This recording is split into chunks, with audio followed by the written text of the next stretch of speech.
ولادت باسعادت کے بعد 3-4 دن تک آپ کی والدہ نے آپ کو دودھ پلایا۔ پھر آپ کے چچا ابو لہب کی آزاد کردہ کنیز سویبہ نے اور پھر حلیمہ سعدیہ نے دودھ پلایا۔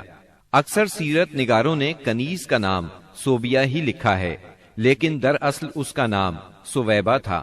جس طرح صحیح بخاری اور سیرت نگاری کے عالمی مقابلے میں اول آنے والی سیرت نبوی پر مستند کتاب الرحیق المختوم میں مذکور ہے۔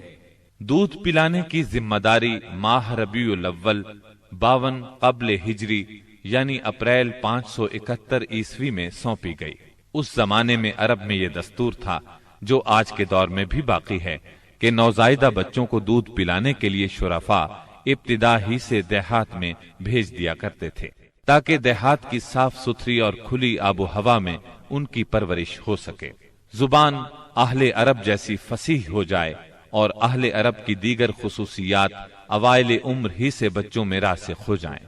اس دستور کے مطابق سال میں 2 مرتبہ بنی سعد کی عورتیں شیرخوار بچوں کی تلاش میں آیا کرتی تھیں۔ چنانچہ آپ کی پیدائش کے 8 دن بعد انہی عورتوں کے ساتھ حلیمہ سعدیہ بھی تشریف لائیں۔ دوسری عورتوں کو تو مکہ مکرمہ کے کھاتے پیتے گھرانوں کے بچے دودھ پلانے کے لیے مل گئے، لیکن حلیمہ سعدیہ خالی ہاتھ رہ گئیں۔ نبی کریم صلی اللہ علیہ وسلم چونکہ یتیم تھے، اس لیے انعام و اکرام کی امید کم تھی، اس لیے کسی عورت نے ان کے گھر کی طرف توجہ نہ کی۔ آخر جب روانگی کا وقت آیا تو حلیمہ کو خالی ہاتھ جانا بہت ناگوار گزرا، اور اللہ تعالی کی طرف سے ان کا دل اس یتیم بچے کی طرف کھنچنے لگا۔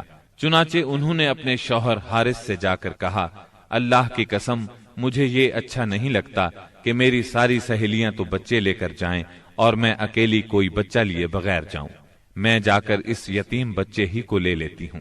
شوہر نے یہ سن کر کہا، کوئی حرج نہیں، ممکن ہے اللہ ہمارے لیے اسی میں برکت عطا کر دے۔ اس کے بعد انہوں نے جا کر بچے کو لے لیا۔ قافلہ روانہ ہوا، سب سوار ہو کر چل پڑے۔ حلیمہ سعدیہ بھی آپ کو لے کر چلیں۔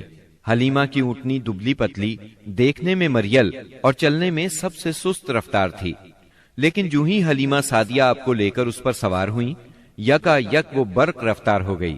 باقی عورتوں نے اس منظر کو حیرت سے دیکھا کہ حلیمہ سعدیہ کی مریل اونٹنی ان کی طاقتور اور تیز رفتار اونٹنیوں سے آگے نکلی جا رہی تھی، اور پھر وہ ان سب کو پیچھے چھوڑ گئی۔ یہ تبدیلی دوسری عورتوں کے لیے کسی معجزے سے کم نہیں تھی۔ حلیمہ کے والد ابو زویب کا نام عبداللہ بن حارث تھا، وہ نبی صلی اللہ علیہ وسلم کے رضائی نانا ہوئے۔ حلیمہ کے شوہر کا نام حارث بن عبد العزا تھا، یہ دونوں ہی قبیلہ سعد بنی بکر بن حوازن سے تعلق رکھتے تھے۔ اسی طرح حارث کے بچے آپ کے رضائی بھائی بہن ہوئے۔ جب تک آپ صلی اللہ علیہ وسلم حلیمہ سعدیہ کے گھر رہے، ان کا گھر برکتوں سے مالا مال رہا۔ حلیمہ بیان کرتی ہیں کہ وہ جب آئی تھیں تو قحط سالی کا دور تھا۔ ان کے پاس ایک گدھی تھی جو اس قدر دبلی پتلی اور مریل تھی کہ پورے قافلے میں سب سے سست اور مریل چال چلتی تھی۔ ایک اونٹنی بھی تھی، مگر وہ قطرہ دودھ کا نہیں دیتی تھی۔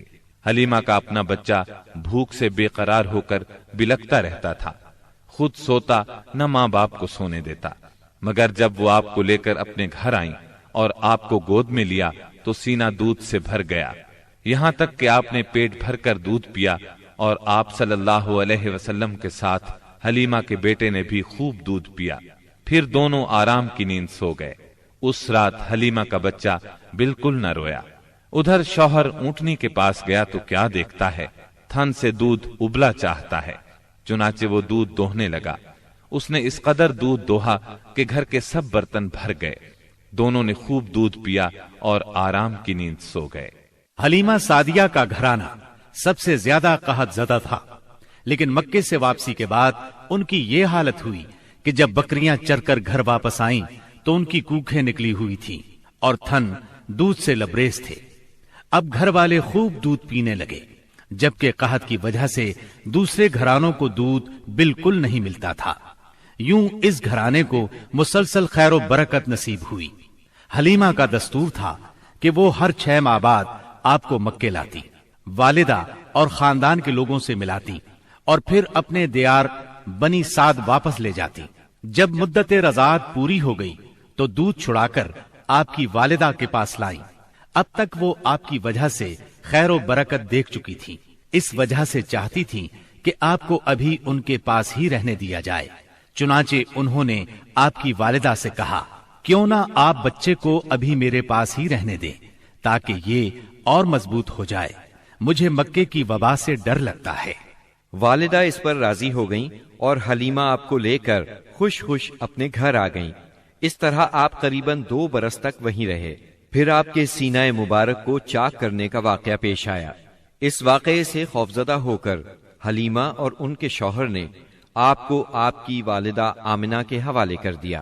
انس بن مالک رضی اللہ عنہ بیان کرتے ہیں، آپ بچوں کے ساتھ کھیل رہے تھے کہ جبریل علیہ السلام تشریف لائے، آپ کو لٹا کر سینہ چاک کر دیا، پھر آپ کا دل نکالا اور اس میں سے ایک لوتھڑا نکال کر فرمایا، یہ تم سے شیطان کا حصہ ہے۔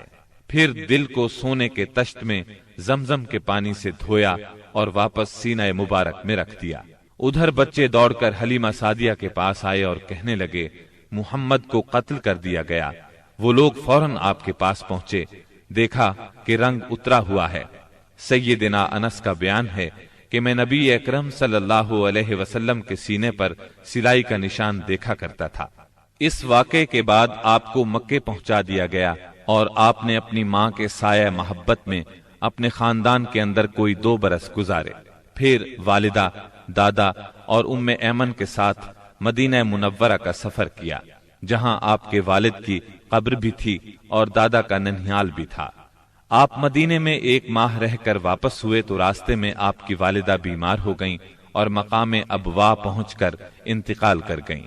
انا للہ و انا الیہ راجعون، انہیں وہیں دفن کیا گیا۔ اب بوڑھے عبد المطلب آپ کو لیے مکے پہنچے۔